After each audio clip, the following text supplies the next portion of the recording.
Chapter 12. Food for Thought. While Nick and Caitlin were experiencing baseball on a cosmic level that Sunday, Petula was experiencing her own personal world of wonder.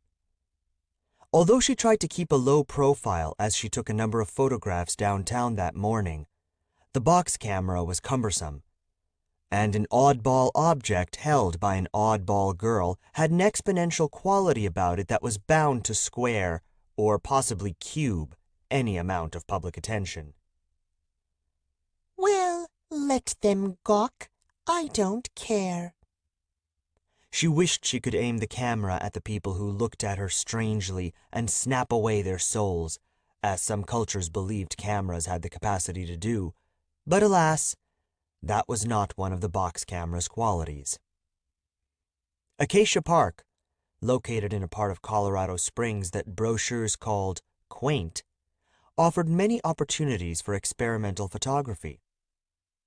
Uncle Wilbur Fountain, for instance, the source of joy for small children who desired to catch their death of cold, was a fine photo op.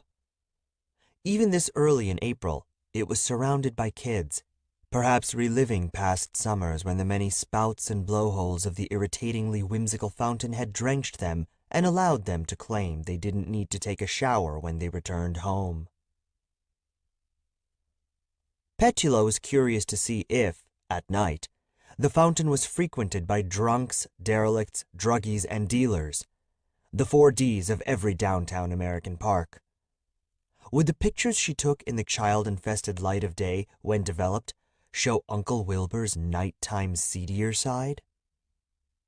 To her delight, Petula discovered that the camera's focus ring was marked from 1 to 24, giving new meaning to the word focus.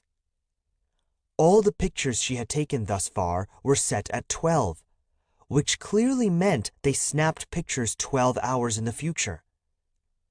But to see tomorrow instead of just tonight would be a fine thing indeed. Near the corner stood a newspaper kiosk, clinging to a dwindling hope for a non-digital future. The attendant of the little wooden booth was a man so old he could probably already smell the embalming fluid.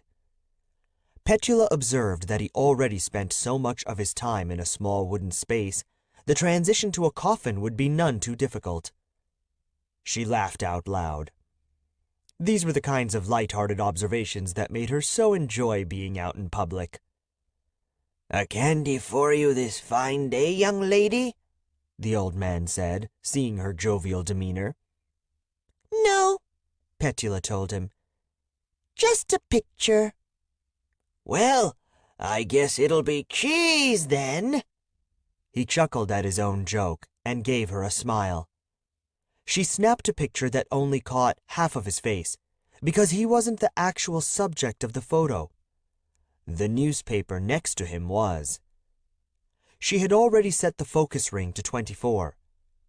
It would be most interesting to read tomorrow morning's headline this afternoon when she developed the negative, and to think of a way to exploit her foreknowledge. Then, from behind her, she heard, "Is that an old-fashioned box camera? My grandfather had one of those." She turned to see someone who looked familiar, and yet not. "Petula Grabowski-Jones. I should have known you'd be the one holding such a blatantly anachronistic object." Only now did Petula realize this was Miss Plank, the lunch lady. It was the first time Petula had seen her out of her natural habitat, and without a hairnet even. It was disturbing. The fact that she was carrying several bags from a gourmet food emporium further messed with Petula's grasp of reality. Miss Plank caught Petula's astonished gaze and, guessing the reason, laughed. "Honey, I may serve slop for a living, but that doesn't mean I take my work home with me." Sorry, said Petula, looking away in uncharacteristic embarrassment. Miss Plank put down her bags. "So let me see this camera of yours." Petula hesitated. then realized that refusing might mean inferior lunches for the remainder of the year. If there was one thing she had learned in her years at school, it was that there were two people you needed to befriend: the lunch lady and the district superintendent. Currently, Petula had the latter in her pocket should she need to influence a district-wide vote. But Ms. Plank had always put up a food service wall when it came to Petula. Here was an opportunity to tear it down. Of course. Petula said, handing her the camera. Careful, it's old. Miss Plank turned it in her hands, like it was a puzzle box. My grandfather's was a Seneca Scout, but this one has no company name. I think it was a beta model. You know, a prototype. She was glad Miss Plank didn't notice the initials scratched on the bottom. Exquisite! Miss Plank handed the camera back to Petula. Take good care of it, honey. A prototype in such good condition could finance your college education. Which to Petula was an insult. I'll be getting a scholarship, she announced. Academic or badminton. Is that so? I didn't know anyone played badminton anymore. They don't, Petula responded.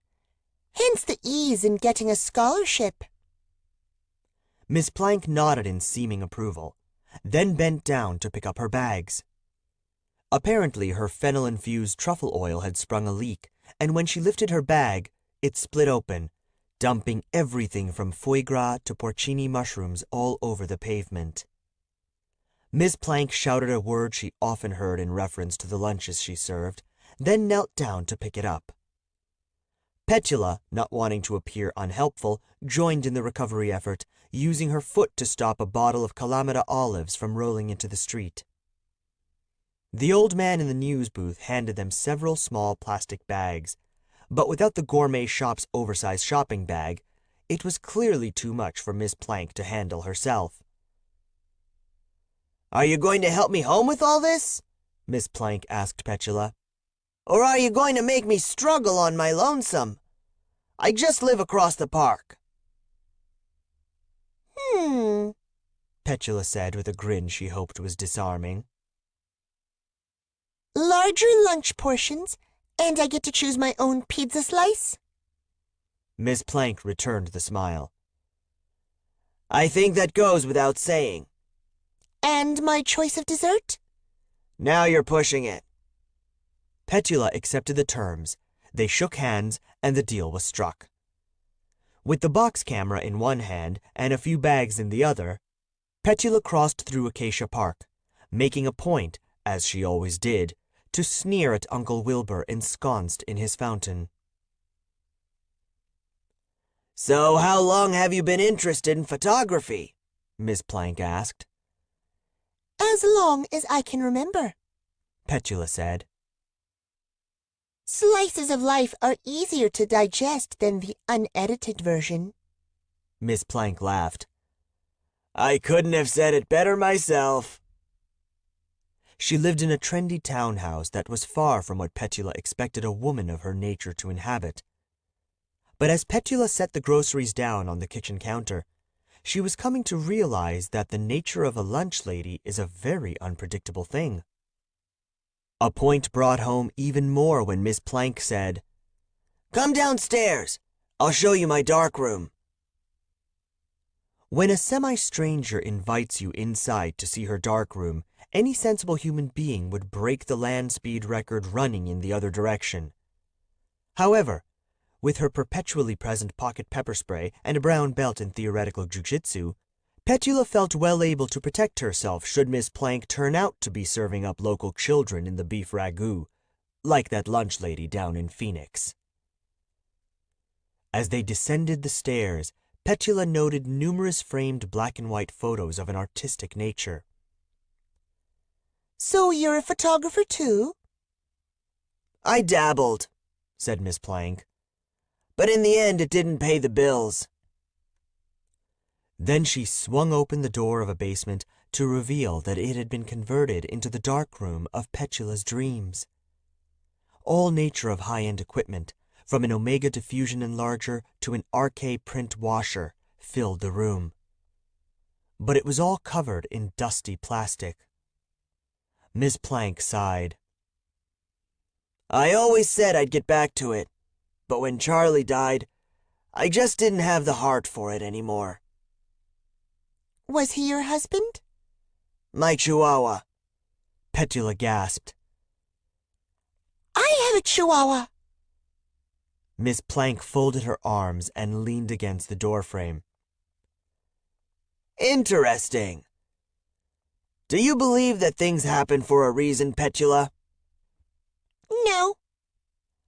Well, let's consider it happy coincidence then, said Miss Plank, that I have a dark room that longs to be used, and you have a camera that has never even heard of digital photography.